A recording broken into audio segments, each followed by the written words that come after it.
I'd like to chat today about how to untrouble your heart. Anybody out there have a troubled heart? Jesus said, do not let your heart be troubled. Do not let your heart be troubled. You believe in God, believe also in me. Or as the ESV has it, believe in God as a stated a command. I think that's probably the right way of saying it. You believe in God, a command, believe in God, put your trust in the Father and put your trust in me. Now, this word trouble is kind of an umbrella term, and everything from anxiety to fear to worry can fit under there. So I'd like for us to begin by chatting for just a bit about the price, the high price of not doing this, the high price of having a troubled heart. And let me read you an excerpt from this book here, Replacing Worry for Wonder. What a toll worry, a troubled heart, takes on our lives. First, it has a negative impact on our health. Studies show that worry decreases our immune system, and what happens when your immune system is decreased? Our ability to fight off illnesses increases. Chronic worry causes high levels of stress hormone, cortisol, in our bodies, which is linked to heart disease and stroke. Worrisome thoughts cause confusion. Some of you don't need any more confusion, do you? I don't need any more confusion. Our brains contain more than 2 billion megabytes of capacity to handle the challenges or problems of daily life.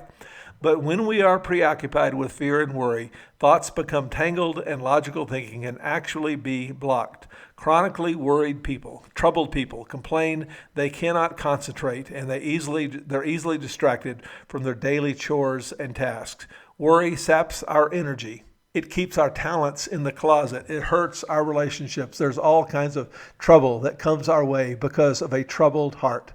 And Jesus said, let not your hearts be troubled. Believe in God. Believe also in me. He no doubt said this because of what he had just said in the last chapter, verse 33 of chapter 13. My children, I will be with you only a little longer. I'm about to leave. The party is about to come to an end. You will look for me, and just as I told you, the Jews, I tell you now, where I'm going, you cannot come. And this clearly troubled them. And what is the answer to their troubled heart? Verse 2, back to chapter 14. In my Father's house are many rooms. If that were not so, would I have told you that I'm going to prepare a place for you? And if I go and prepare a place for you, I'll come back again and take you to myself. Where I am, you also may be. And you know the way to where I am going. I'm going to skip one verse and get down to verse 6.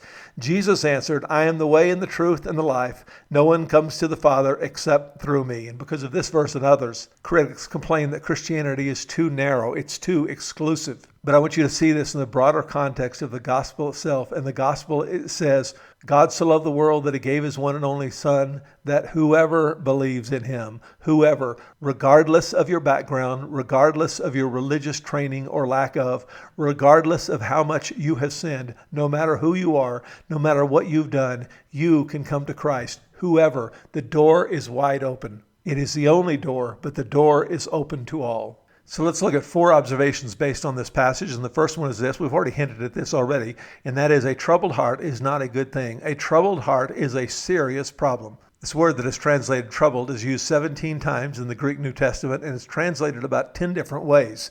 And sometimes it's translated troubled, frightened, throwing in confusion, stirring up. I believe that passage there, that reference there is where the water is troubled, which is kind of the physical metaphor by which this emotional word is derived. Turmoil, stirred, startled, disturbed, terrified, all kinds of different ways this word is translated. And it's kind of an umbrella term under which we could put concepts like fear and worry and anxiety, the feeling of being stressed, and maybe a few other things. Grant Osborne said, I've heard several speakers say it is a sin to have a troubled heart.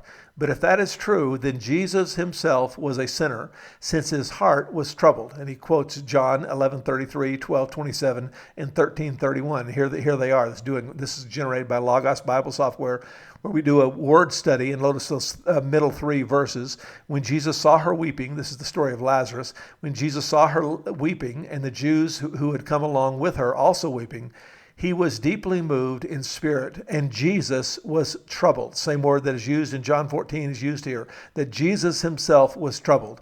John 12:27, now my soul is troubled, and what shall I say? Father, save me from this hour? No, it was for this very reason that I came. John 13:21, after he said this, Jesus was troubled in spirit and testified, very truly I tell you, one of you is going to betray me. Grant Osborne goes on to say, what Jesus is saying is that we don't allow our worries to consume us. And this is the consistent teaching of Scripture, one of my all-time favorite verses, paraphrases from the Living Bible. Don't worry about anything. Instead, pray about everything, tell God your needs, and don't forget to thank Him for His answers. If you do this, you will experience God's peace, which is far more wonderful than the human mind can understand. His peace will keep your thoughts and your hearts quiet and at rest as you trust in Christ Jesus. Isaiah 26:3 says, you will keep in perfect peace those whose minds are steadfast because they trust in you. A reminder to us that our emotions are generated by our thoughts. Those whose minds are steadfast, He will keep in perfect peace. And it is an interesting verse because you probably know the Hebrew word for peace, right? It's the word shalom. And the word in this case is, He will keep you in shalom, shalom. They just repeated it twice. He will keep you in double shalom if your mind is steadfast on the things of the Lord. Proverbs 14:30, a heart at peace gives life to the body. It actually helps your health, but envy rots the bones. Given enough time, worry can strangle the life out of us. In fact, the origin of the word worry, when it first appeared in Old English, meant to strangle. Over the centuries, it transitioned to mean to bite and shake, much like a dog treats a rubber toy. Eventually, the word was understood as to harass or vex. In the early 19th century, worry adopted its more modern meaning to make for, to be persistently, that's the key word we're looking at, persistently anxious. Worry can cause us to lose touch with reality and move further and further away from the truth. Jesus knew this. Maybe that's one reason why, time and again, He told His disciples, fear not. Jesus never wanted us to be controlled by worry and anxiety, but instead wanted us to be marked by faith and trust. A worried heart is not a good thing. Second observation is this: a troubled heart is a common thing. David Jeremiah says one of the most important things to remember about life as we know it is this: we are not living the life God created us to live. After Adam and Eve were expelled from the Garden of Eden due to their sin, everything changed.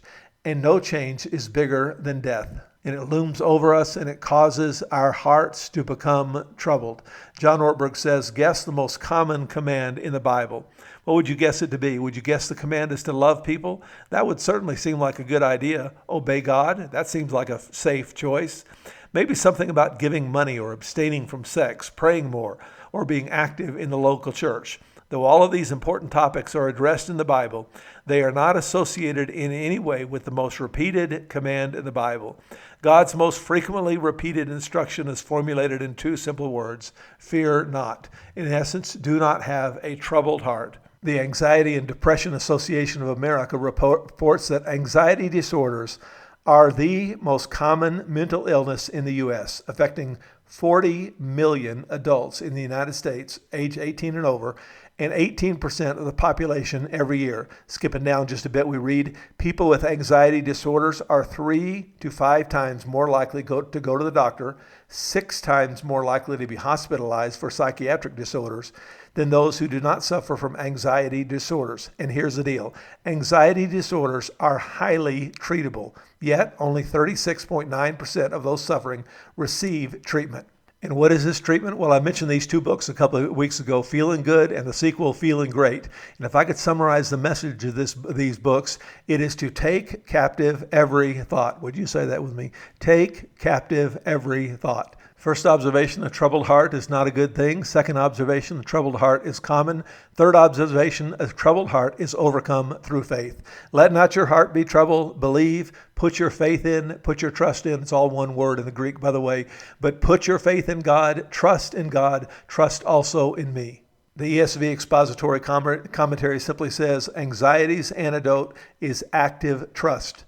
So here's the big idea. We cannot live trouble-free lives. We cannot live trouble-free lives. Jesus said in another place, in this world you will have trouble. We can live with untroubled hearts. We can live with untroubled hearts. And this comes through faith, and it also comes through comparison. Look carefully at verse 2. He says, place your faith in God, place your faith in me. And then verse 2, my Father's house has many rooms. If that were not so, would I have told you that I'm going there to prepare a place for you? And what he's saying is this: when you compare the trouble that you will have in this world, and indeed the early church was heavily, heavily persecuted, as we'll talk about next week.